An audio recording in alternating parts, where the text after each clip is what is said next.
You're tuning into Black and White Sports on YouTube. The no-holds-barred truth on sports. The main event starts. All right, Black and White Sports supporters. Well, I dropped a video just about an hour ago on a subject I had dropped a video on about 3 or 4 days ago, which I believe is my biggest video for August. And that's the idea that college football teams were eyeing NFL rookies to reach out and grab and bring back to college once they are cut from a roster right now in the NFL. And we know a lot of these guys are either paying attention and realizing I'm going to get cut and I'm not going to make a team, or I'm going to get sent to the practice squad, and they got a 5th year of eligibility left, right? And one of the guys that may or may not have that 5th year left is Diego Pavia. It's Diego Pavia. And you may be like, well, didn't he play like 1,900 years of college football? It seems that way. And by the way, I know a lot of college football fans are up in arms about this and yada, yada, yada. Look, college, once the NIL showed up, it became the NFL minor leagues. It's now pro ball. And the salaries for a lot of these guys that are going back will probably be higher than they were going to make in the NFL, or doing nothing because it's too late to go to the CFL into their season, and the UFL doesn't start until whatever it is. Next year, I know there's been some rumblings. It may move back up to like February, right after the Super Bowl. Otherwise, it's going to be April.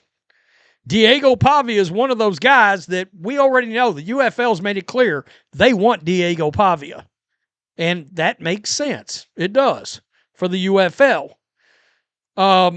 So I wanted to do a reaction and watch this video. Florio and Sims talked about this on Pro Football Talk this morning. And when I made my video a little while ago, there had been nothing brought up yet about Diego Pavia. Until now, Mike Florio has reached out to Diego Pavia's representatives. So let's go. We'll start it a little early and we can listen to it through there. Tracks to come back for that 5th year that the NCAA now guarantees for everyone. And at some level, and everybody, there's this knee-jerk reaction. What's the world coming to? Everybody's losing their mind. This is crazy. It's all crazy because, well, college football is a different animal now. It just, I mean, Nick Saban was right. And I think to prevent guys from playing like 7 years anymore or something, they created this, you've got 5 years to play 5 years situation. And so guys aren't just staying in college forever. But in Pavia's case, whether or not that's going to count his JUCO years, he would probably have to file another lawsuit. So we'll have to see. Because the NCAA for decades maintained a system that exploited the players. This is the aftermath of the reckoning. So if now part of the new rules are you get 5 seasons in 5 years, why shouldn't the guys that played 4 seasons in 4 years get their 5th year? Why shouldn't they? And that's where this is all happening, and it's all falling together. There was a temporary restraining order issued yesterday. 30 different athletes now eligible to go back, including guys who are under contract with NFL teams. And we'll see what happens. We'll see. One GM asked for the list of players and said, they all stink anyway. It doesn't matter. So, but they may. Now, all the more reason. Okay. But that's a good point to bring up. A general manager the NFL general manager doesn't give a hoot that they're going back. Oh, they all suck right now anyway. They wasn't going to make it. So that's something to consider. If the NFL may end up not giving a shit about this, then, or they may be thinking, this guy came out too soon, etc. Oh, maybe another year, and we've got something. You know, the NFL doesn't care. They're drafting mercenaries all the time. They bring guys. I mean, they just don't give a damn. To go back to play college football and get paid where you're not going to have the opportunity to do that in the NFL. No, it's interesting. I'll be interested to see how the NFL handles this. And yeah, I mean, for some of those guys, maybe they wouldn't have came out if they knew they had that 5th year. Oh, wait, I could stay here. I can make money. Oh, wait, I can, continue to get stronger and work on my craft a little bit to where maybe I can be valued more the next year coming out in the draft. I mean, that's a game-changing decision that way as far as a player is concerned. Yeah, some of these guys are probably like, yeah, I would have loved to have stayed in college and not have come out and being a part of the college experience and grow my game a little bit. But because of what they thought the rules were, they were thrusted into the NFL. So, yeah, crazy times in college football. There's a lot to get figured out. But this is one here where it is going to be crazy to see what happens with these guys who get cut and if they want to go back to college football. One thing I've been trying to find out is whether or not Diego Pavia is going to try to go back to college football. I've reached out to his representation a couple of times. They have not responded. But he had 4 years of major college football, 2 years of JUCO before that. So he may have to file his own lawsuit. Yeah. Okay. This is what he's talking about. This is Diego's D1 NCAA. And you see 1, 2, 3, 4 years there. What you don't see is the JUCO stuff on here. But there might be a technicality where he can get back in. And you may be like, well, who would bring him back? He was the Heisman runner-up. A college program will bring him back in a millisecond and throw him in. What if a North Texas, after they lost their quarterback, could grab Diego Pavia and bring him in and offer him $3 million to play quarterback? I mean, of course, college programs are going to find a place for Diego Pavia.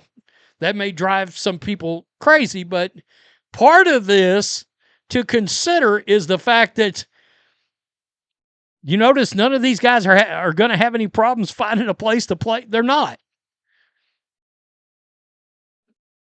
So, part of it is if none of them was allowed to come back, like if schools were just like, yeah, we don't want you back, that would solve a lot of this too. But they're going to take the talent. Saying I should be entitled to a 5th year too because I only played 4 years of college football, and it's arbitrary and capricious to say, well, if you played 2 years of JUCO, you're not allowed in. He could try that, and he's got nothing else going on. I mean, think about that. The Ravens cut him before the start of training camp. He hasn't had a tryout. He hasn't been signed. CFL, that hasn't happened. What else is he going to do? Is he going to wait for the UFL? You can still play in the UFL. You can play one more year of college football. So I don't know why the guy who finished second in the Heisman voting, Chris, wouldn't try to do it. No, I mean, there seems to be a potential path out there. It's worth a try, certainly. Now, it's odd, as we know, because, I mean, teams are set, and it's not like they're going to be like, oh, wait, we're looking for a guy to come off the street and learn the offense and do all that. And as we know, a guy that's kind of controversial as well, and a little bit like makes headlines for the wrong reasons at times. But yeah, he's got nothing to lose. I would think he kind of looks at that and dissects that situation a little bit. Now, the difference between Pavia and a lot of other quarterbacks is Pavia is not going to grow 3 more inches, which is one of his big problems. Does he have a skill set? Yeah. But his skill set would look a lot better if he was 6'2.5" and 225 or 6'4", 240. His skill set would look a lot better. Oh, a dual threat quarterback that's 6'4", 240, he'd look a lot better in the NFL. And another year of seasoning might actually help. In Diego's case, it's not going to help him in the NFL. He's had plenty of reps to get ready for the NFL, and his problem in large part is he's a fucking munchkin. He's too small. He's just too damn small. Well, and big-time college coaches who have big-time bonus. And, I mean, how old is he right now? He's got to be 20. I think he's 24, so you'd be looking at 25. That's considered old. You know what I mean? So, his age works against him too. Bonuses in their contracts for winning. They are always looking to make the team better. And even though big picture, the system wants to have order, the coaches want to win. The coaches want to win. They want to win. You win, you set up your next job. You unlock your bonuses. You potentially jump to the NFL. They want to win. It's very Machiavellian. And that effort has already been in motion to be ready to capture guys who don't make the final 53-man roster at given teams. You already got some guys who want out. They want out of their NFL contracts and go back because they know which way the wind is blowing. And here's where the wind is blowing in the future.